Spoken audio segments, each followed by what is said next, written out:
Où est donc passée Chantal Biya?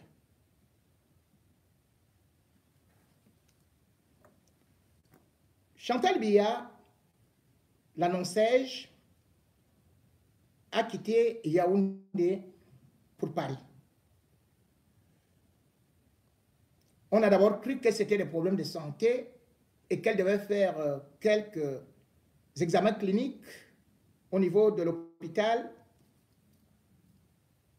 américain. Il n'en est rien. Puis on a voulu inventer une histoire sur Junior, mais nous avons fouillé dans tous les hôpitaux de la France. Junior n'est hospitalisé nulle part. Junior Biya n'est donc pas dans le coma, et ce n'est pas pour cette raison que Chantal Biya se retrouve là, elle qui est venue, bien sûr, en jet privé. Mais il se trouve, selon certaines informations qui sont crédibles, que Chantal a bel et bien décidé de bouder Paul Biya parce que depuis un certain temps, elle voudrait imposer un certain nombre de personnes dans le remaniement, ce remaniement qu'elle essaye elle-même de piloter pour que ses partisans, ces gens, soient majoritaires et qu'elle puisse mener Paul Biya à la manivelle. Le remaniement, tant attendu, a toujours été froissé ou bien n'a jamais été officialisé. Parce que c'est bloqué par Chantal Biya. Chantal Biya aurait d'ailleurs souhaité un certain nombre d'autres choses, mais malheureusement, Paul Biya a voulu jouer au dur. Comme chantage, elle a refait le coup de 2016. Rappelez-vous qu'en 2016, pour faire chanter Paul Biya, Chantal Biya avait quitté le Cameroun pour aller en Suisse. Elle était logée à l'hôtel Intercontinental. Ce fut d'ailleurs la première fois que Paul Biya avait présidé le défilé du 20 mai sans la première dame. La première dame est donc venue en France. Elle est donc où? Ce n'est pas pour des vacances, puisque nous sommes en plein hiver. Il faudrait se rappeler que la dernière fois qu'ils ont passé les vacances en France, c'était en 2009, parce qu'ils étaient invités par Nicolas Sarkozy, et c'était en fin juillet. Et après avoir rencontré Nicolas Sarkozy, il s'était rebiffé au niveau d'hôtel Hermitage et aussi Royal. Ces vacances-là avaient d'ailleurs fait le tour des journaux français pour 2 semaines, puisqu'ils y étaient jusqu'au 15 août 2009, et ça avait coûté aux contribuables camerounais pas moins de 900 000 €, presque 535 millions, si je ne me trompe, de francs CFA. Chantal Biya ne pouvait donc pas venir actuellement en vacances, au regard du temps qu'il fait maintenant, et puis sans son mari de président. Chantal est bel et bien là, comme je le dis, la dernière fois, Paul Biya avait été obligé de venir négocier avec une forte délégation. Il était arrivé d'ailleurs à Genève, c'était le 26 mai, donc 6 jours après le 20 mai, pour venir suppléer son épouse de rentrée. Et il avait cédé à ce qu'elle demandait. Chantal Biya demande donc beaucoup de choses parce qu'aujourd'hui, Paul Biya est aussi en état de faiblesse. Et surtout, elle est en train de faire beaucoup de pression, d'autant plus que Paul Biya doit bientôt fêter son anniversaire. Elle devrait être là. Paul Biya soit sera donc obligé de maintenir peut-être un gongo, ou alors de pouvoir encore, s'il voudrait faire un remaniement, de prendre des éléments de Chantal Biya. Donc, je vous ai déjà donné pas mal de noms. Il faut savoir que lorsque Paul Biya avait d'abord voulu remanier, Chantal Biya avait exigé que Ferdinand Gongo, s'il quitte le secrétariat général à la présidence de la République, qu'il aille soit au ministère de la Défense, soit au ministère de la Justice. Ce que Paul Biya ne voulait pas parce que Chantal Biya posait une autre condition, à savoir Ndoké, qui était ministre des Mines, qu'il vienne maintenant au secrétariat général à la présidence de la République. Mais malheureusement, Ndoké, qui était le plus jeune ministre de Paul Biya, de l'Est comme Chantal Biya, sera assassiné. Chantal Biya demandait qu'on lui livre les gens qui ont assassiné Ndoké, ce que Paul Biya n'a pas encore fait puisque les enquêtes n'ont même jamais été ouvertes, ou plutôt patine. Bref, personne n'a été interpellé et pourtant c'est tout un ministre qui a été tué. Ce ministère, bien évidemment, a été important, d'autant plus que le ministère des Mines, c'est un ministère de souveraineté. Mais bien plus, le secrétaire général de la présidence, c'est aussi la vice-présidence. Chantal Biya est donc là et bien évidemment pourra bien repartir au pays après avoir obtenu un certain nombre de concessions. Puisque aujourd'hui, il faut se dire que le régime Biya est chancelant, est brinque-ballant. Chantal Biya également aussi est en train de s'apprêter à sa retraite. Parce qu'elle ne peut pas être folle. Elle voit quand même que les années s'avancent et que Paul Biya peut bien finir par craquer ou bien, voilà. Chantal Biya a donc commencé déjà à préparer sa retraite et est en train d'affûter ses armes et surtout sur le plan financier d'être celle-là qui ne va jamais souffrir. Chantal Biya a déjà beaucoup d'argent, ses enfants font des marchés, mais surtout a déjà réussi en ces derniers temps de pouvoir même accaparer les comptes et même l'argent qui pouvait appartenir à Paul Biya. On se souvient justement que en février 2008, Paul Biya avait été cité dans les Panama Papers, c'est-à-dire juste à la veille ou bien pendant les émeutes de la faim. Et on se posait quand même des questions où était parti l'argent que la France lui avait prêté, lui avait versé comme prêt. Mais un consortium également avait découvert que Paul Biya, justement, pendant qu'il y avait les émeutes de la faim, va se précipiter aussi à ouvrir des sociétés offshore. Donc, cette société qu'on appelait Biya Holding Limited. Donc, cette société sera opérationnelle le 14 mars 2028. Pour l'ouvrir, c'est bien sûr, il a bénéficié de l'expertise ou alors de l'entremise de Modizit Fonseca, c'est-à-dire c'est une société qui est aussi basée en Suisse. Et c'est elle qui avait saisi en février 2008, pendant que les Camerounais étaient dans les rues, et que Paul Biya se disait que, hey, si ça se gâte, il faut que j'ai de l'argent qui est quelque part bien stocké. Cet argent, donc, pour être stocké, eh bien, devait passer par, comment on appelle ça, Minerva Trust Incorporated Service.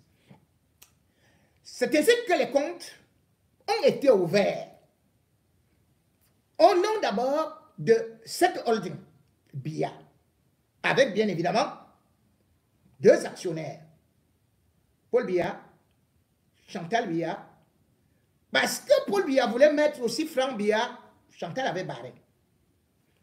Le siège de cette société, c'était dans les îles britanniques. Et cette société était représentée aux îles Maurice, là où Franck Biya était parti se marier, à Dubaï, à Londres, à Singapour. Voilà. Cette société avait donc des milliards parce qu'elle était alimentée pendant 4 ans par 2 ambassades du Cameroun. L'ambassade du Cameroun à Paris par le touchement du célèbre Kétianke et aussi l'ambassade du Cameroun en Suisse. c'est par là que l'argent passait pour alimenter ces sociétés. Et puis, ça partait justement dans ce qu'on appelle les paradis fiscaux.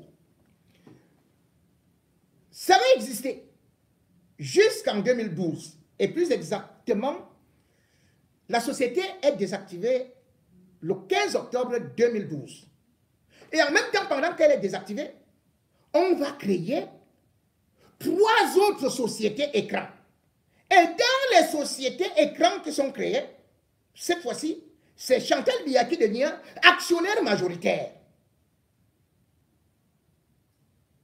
L'argent que vous entendez, la SNH, la Sonara, voilà là où passez votre argent du carburant.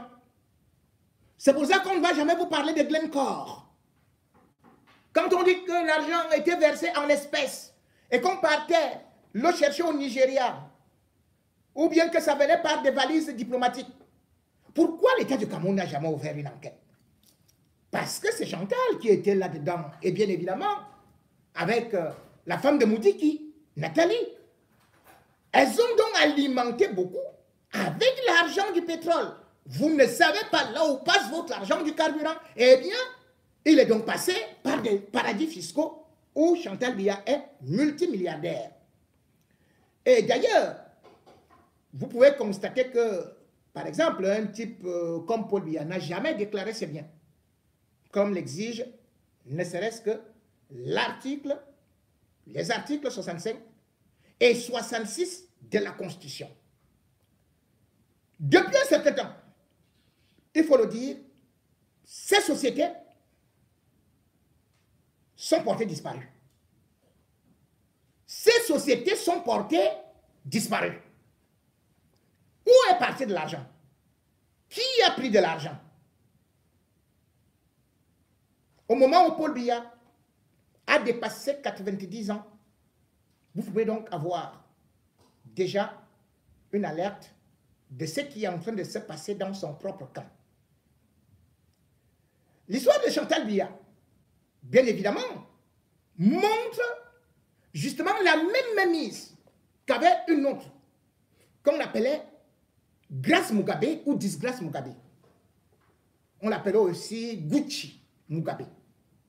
Ça, c'est une jeune femme comme Chantal Biya qui aussi arrivait au palais de Harare.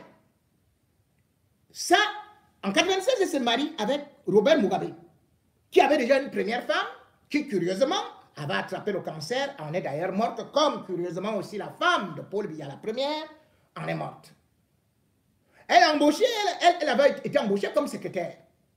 Chantal, elle n'a jamais été embauchée nulle part, mais vous vous retrouvez quand même qu'elle a les entreprises pour le blanchiment. On vous dit que ici on vend les salons ou bien les rideaux. Elle n'a pas besoin de ça. C'est pour blanchir de l'argent. Cet argent, comme on dit, qui vient de notre pétrole. À nous tous. Mais pour revenir donc à Grace Mugabe, c'est exactement la même chose qu'elle avait fait à Robert Mugabe, qu'elle tenait en laisse et imposait maintenant des personnalités.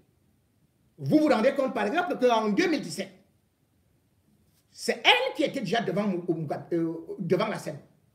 Parce que Robert Mugabe, quand il fallait marcher, c'était elle. Il avait d'ailleurs, il avait 93 ans.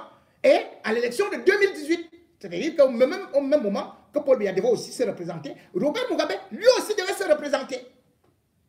Et au niveau de l'âge, il faut savoir que Grace Mugabe avait une différence d'âge de 41 ans avec Robert Mugabe. Donc, elle avait la possibilité déjà de le manipuler puisqu'il passait son temps à dormir. Il pouvait avoir quelques instants de lucidité. Beaucoup de gens aujourd'hui, quand tu vois Paul Biya faire un discours, ils oublient que c'est comme ça les hommes âgés. Vous pouvez avoir 3 heures de lucidité par jour ou 1 heure ou 2 heures de lucidité. Après, vous êtes dans les brouillages. Et c'est comme ça qu'elle avait profité d'abord en 2014 pour faire que Robert Mugabe enlève une des femmes qui était d'ailleurs une grande combattante et qui était vice-présidente de la présidence. Elle s'appelait Joyce Muyuru.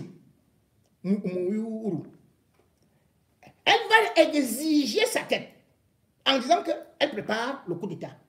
Et par la suite, elle va aussi exiger à Robert Mugabe, quelques temps après, qui avait nommé Emerson Mnangagwa. Elle va exiger justement à Robert Mugabe que si tu veux faire le coup d'État, hein, regarde comment il est, et machin, tout. Et d'ailleurs, avant que Robert Mugabe ne l'enlève, elle va même chercher à l'empoisonner. Parce qu'elle avait une ferme et tout, machin, on va venir avec le lait de cette ferme-là. Emerson Mnangagwa va boire et hop. On dit que c'était le poison de l'arsenic. Heureusement qu'il avait été évacué en Afrique du Sud. C'est comme ça qu'il s'en sort. Donc, pendant que Mugabe, qui était respecté en Afrique, vieillissait, c'est maintenant sa femme qui tenait le pays, qui prenait les décisions et qui avait créé ce qu'on appelle le G40, comme la femme de Bongo, c'est-à-dire que Sylvia, c'est-à-dire que G40, c'est-à-dire que les jeunes qui ont 40 ans, disant que c'est eux qui doivent renverser les grands, les machins et tout. Mais le problème, c'est que Robert Mugabe va aussi décider de se débarrasser du vice-président à la demande justement donc de cette femme, ce qui va créer le coup d'État. Parce que le vice-président était dans le camp exactement comme Paul Biya est maintenant là. C'est-à-dire que les camps sont divisés. Le vice-président était soutenu par les généraux. Avec qui? Parce que lui-même c'était un ancien guerriero. Ils avaient fait les combats, ils avaient fait les guerres d'indépendance et tout. Et d'ailleurs, c'est pour ça qu'ils s'étaient même retrouvés en prison avec Robert Mugabe à une certaine époque. Les erreurs de Mugabe, Paul Biya est en train de les répéter. Paul Biya est en train de les répéter. Puisque c'est à partir de cette décision que Robert Mugabe est renversé par son propre armée, par son armée, par son chef d'état-major. Il l'appelle Constantino Chiwenga. Constantino. C'est lui qui a organisé le coup d'État. Parce qu'il voyait que non seulement elle a déjà organisé tout le réseau, mais Robert Mugabe venait encore de la nommer présidente de la Ligue des femmes du ZANU-PF. C'est-à-dire qu'elle coiffait déjà le parti. Regardez Chantal aujourd'hui. Combien de femmes, les ministres, les diplomates et tout ça, sont derrière elle. C'est elle qui impose qu'elle fait ceci et tout. Tout le monde lui fait le pied de grue. Et c'est comme ça qu'on a donc déposé Robert Mugabe. Qu'est-ce qui arrive après? La même a fui cette maison pour aller s'installer parce que dans une autre maison avec sa fille. Quand Robert Mugabe meurt à 95 ans, nous sommes en 2019, on découvre qu'il n'y a plus de testament. Le testament a disparu. Et qu'il y a juste quelques petits écrits qui disent qu'il ne reconnaît que 3 enfants. Les enfants qu'il a eu à faire avec la plus jeune femme. C'est-à-dire que grâce ou Gucci ou disgrâce, comme on l'appelait.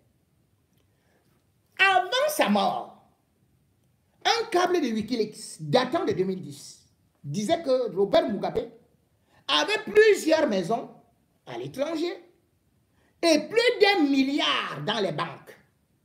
Plus d'1 milliard dans les banques. D'euros, hein? Plus d'1 milliard d'euros dans les banques. Lorsque Robert Mugabe décède, 3 mois après, Grace Mugabe a déclaré, a montré juste un compte de Mugabe. Il y avait 10 millions de dollars. Aucune maison de l'étranger tout avait disparu. Et aussi, il y avait quelques fermes et tout que d'ailleurs le pouvoir voulait récupérer. Et elle avait déclaré que tout ce que Robert Mugabe avait, C'était 10 vieilles voitures de collection. Elle a donc détourné tout cet argent-là. C'est ce qui se prépare aujourd'hui au Cameroun. Quand elle vient là en France, c'est pourquoi elle assure ses arrières. Mais en même temps, parce qu'elle sent que ça peut éclater aussi derrière. Et d'ailleurs, les services de renseignement français ont commencé déjà à donner l'alerte, à lancer l'alerte sur un éventuel coup d'État. Au regard des événements qui sont en train de s'enchaîner, au regard du mécontentement des populations, au regard de la situation géopolitique internationale, eh bien, on risque de se retrouver dans le même cas que le Gabon ou encore d'autres pays. Je vais vous faire écouter l'ancien patron de la DGS, comme on dit quand même DGS, c'est-à-dire que le service de renseignement extérieur de la France, qui parle clairement d'un coup d'État au regard de la santé brinque-ballante de Biya, un coup d'État au Cameroun et aussi au Tchad. Enfin non, on n'a jamais réussi dans les pays du Sahel dont je parle, on n'a jamais réussi à imposer aux dirigeants de ces pays de faire une politique qui tienne compte aussi des gens du Nord. C'est-à-dire qu'il faut aider les gens du Nord en développement et autres. On ne l'a pas fait. Et c'est en plus de ça, alors ça c'est le premier problème, si vous voulez. Donc il y a une opposition. On a souvent confondu le terrorisme dans ces pays-là. On dit les bandes terroristes, c'est pas vrai. Hein. Le Moudjahou, ça n'a jamais été des terroristes islamiques. C'est des contrebandiers qu'on empêche de travailler hein, en ayant bloqué une passe, qu'on appelle la passe de crabe, hein, une passe entre la Libye et le Niger. Il faut le savoir. Hein. Mais quand les gars ils ne peuvent plus travailler, ils crèvent la faim, parce que dans ces pays-là ils sont très pauvres, ils crèvent la faim, ben, qu'est-ce qu'ils font? Ils prennent des armes. Normal. Hein. Donc première erreur. La deuxième, c'est que nous avons laissé des dirigeants, dont le moins qu'on puisse dire, c'est qu'ils sont corrompus. Mais c'est peut-être une spécialité occidentale de favoriser certains dirigeants corrompus. Parce qu'on le voit dans beaucoup d'endroits. Là, c'est sûr que vous prenez le président du Mali, c'était un corrompu notoire. Il touchait de l'argent même sur les rançons. C'est vous dire. Hein. Au Niger, c'est le seul pays qui avait essayé de travailler avec le Nord. Le président Issoufou, il essayait de travailler avec le Nord. Mais le président Bazoum, qui a été nommé après lui, ça a été une erreur, parce que c'est un arabe du Nord, et les gens du Sud ne l'ont pas supporté. Pour les raisons dont je vous dis, d'opposition entre le Nord et le Sud. Donc, c'est ça l'erreur qui a été faite avec Bazoum. Bon, quand vous prenez le Burkina Faso, c'est clair, là c'est l'opposition Nord-Sud, et le fait que les dirigeants, quand on a remplacé le président qui était avec sa femme qui a fait fortune, eh bien, on l'a remplacé par un autre qui a dit, mais pourquoi pas moi? Et qui s'est mis aussi à accumuler, comme on dit maintenant. Donc, on a indiscutablement, si vous voulez, en Afrique, on a soutenu des dirigeants. Regardez Bongo, le moins qu'on puisse dire, c'est que Bongo, on ne peut pas dire, il est resté très longtemps, et le moins qu'on puisse dire, c'est qu'il ne vivait pas trop mal, lui et sa famille. Hein. Donc, en définitive, on avait toutes les raisons pour que ça se passe. Et la question qu'on peut se poser aujourd'hui, c'est effectivement pourquoi ou comment. Eh bien, on n'a pas vu tout ça. Alors on sait, hein, on le disait, on l'affirmait, pourquoi on n'a pas vu tout ça, et parce qu'on n'a pas voulu le voir, on en est arrivé là. Et c'est pour ça que je vous dis, le Cameroun, Biya, il est très malade, il a plus de 90 ans, il est très malade, il n'est jamais sur place. Il est évident que le coup d'État est pour bientôt. Et le Tchad, ce sont les Français qui ont imposé, après l'assassinat de Déby, parce que ce n'est pas une histoire de combat, hein, ils se sont battus entre généraux à coups de revolver. Quand Déby a été tué, les Français ont imposé le fils Déby comme patron, comme président, alors que toute la population ne voulait plus de la famille Déby. Donc il ne faut pas s'étonner si dans les mois à venir, les années à venir, Déby va être renversé. Donc si vous voulez, toute l'histoire de l'Afrique, nous avons perdu l'Afrique, oui, maintenant c'est sûr. Hein, la question, c'est pas pour des raisons de terrorisme. Le terrorisme, c'est un problème mineur. Alors je ne dis pas que Boko Haram c'est mineur ou du GIA, Mais par rapport à l'ensemble du problème, c'est un problème mineur. Et ils sont capables de le régler tout seuls, en plus. Si on les laisse faire, on leur donne les moyens, ils sont capables de le régler tout seuls. Alors, comme nous n'avons pas beaucoup de temps, et que j'ai pris assez de temps pour vous, en résumé, c'est une alerte. Et c'est une vraie analyse. Et c'est un chef de renseignement, ce n'est pas un agent. Paul Biya dit qu'il est le meilleur élève de la France. Et rappelez-vous, que même pour résister en 1991, c'est la France qui est venue au secours de Paul Biya. Maintenant, en 2008, il y a eu la coopération, mais qui n'a pas été dite officiellement. Parce que les hélicoptères Puma qu'on voyait à Douala, qui soutenaient justement l'armée camerounaise, qui survolait Douala, et d'autres aussi qui survolaient Yaoundé, c'était la France. Puisque le Cameroun n'a pas ses hélicoptères. Mais maintenant, il faut savoir que ce qu'il dit, du moment où Paul Biya a plusieurs clans, et chacun d'entre vous le sait, le clan Gongo, les clans Moutazé, tout qui sont là, du moment où même l'armée est divisée, et maintenant qu'il y a des tensions partout, on a parlé de Boko Haram, il y a la crise anglophone, et Paul Biya a voulu commencer à vouloir désamorcer la bombe des OTS, qu'il cherche à dire que bon, si jamais vous continuez à faire des grèves, oh, ça va faire ceci, cela. Mais le problème, c'est que dès qu'ils vont sortir des armes pour essayer de massacrer le peuple, tout va aller en vrille. Ça va aller très, très vite. Ça, il faut le savoir. C'est la même analyse que un type comme celui qui était au Burkina Faso, comparé, n'avait pas compris. La France avait annoncé avant. Mais lui se disait, oh bon, ça c'est n'importe quoi, et tout. Mais cela est arrivé. Et aujourd'hui, il y a un problème. L'augmentation des prix du pétrole, c'est quoi? Cela veut dire qu'il y aura, bien évidemment, un problème social, comme c'est déjà annoncé. Mais surtout, avec cette augmentation, le Cameroun n'est pas sûr. Les dirigeants camerounais, le dirigeant camerounais, Paul Biya, n'est pas sûr qu'il pourra même avoir ce pétrole. Et pourquoi? Parce que pour l'instant, c'est calme. Vous avez vu les tensions qu'il y a eu en juillet 2023, où il n'y avait pas de carburant. Le Cameroun doit payer. Mais au-delà de ça, le pétrole du Cameroun, le carburant du Cameroun, dépend de l'Occident. Or, qu'est-ce que Paul Biya a fait en ce temps?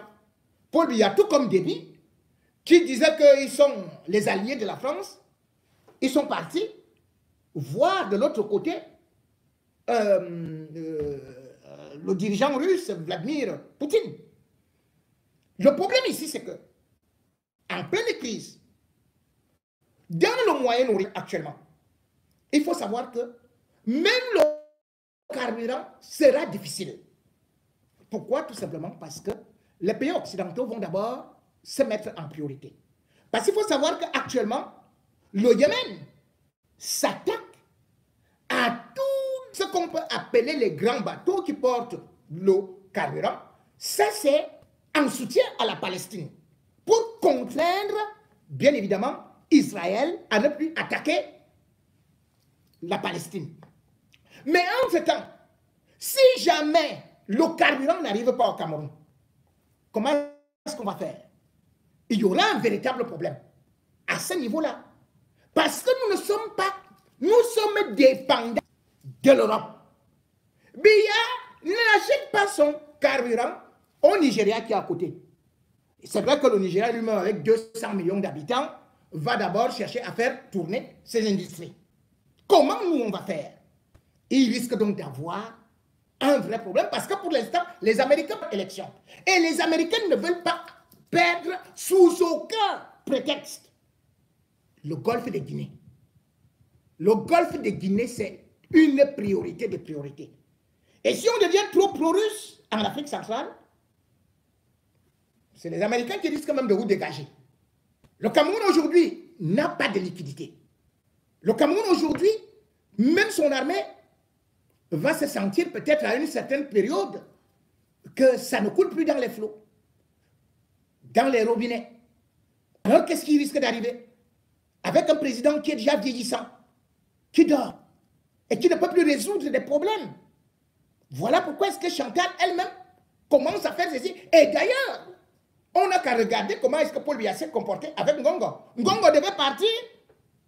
Ngongo devait rester un peu quelque temps là pour le... Il a dit non, non, attends d'abord ici parce qu'il s'est dit que hey, Ngongo peut aussi partir comme ça, Chantal part comme ça, ils vont caler là-bas, et moi je reste ici. Non, non, non, viens d'abord, viens d'abord, viens d'abord. C'est-à-dire que Ngongo est devenu comme un otage.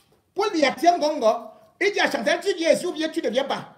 Tu viens ici ou tu ne viens pas. Je le mets en prison, il fait comment et tout, et tout, et tout, et tout. Chantal sera donc obligée d'être là pour fêter l'anniversaire avec Paul Biya. Mais en fait, à l'instar de Robert Mugabe, c'est malheureusement comme ça que Paul Biya risque de finir.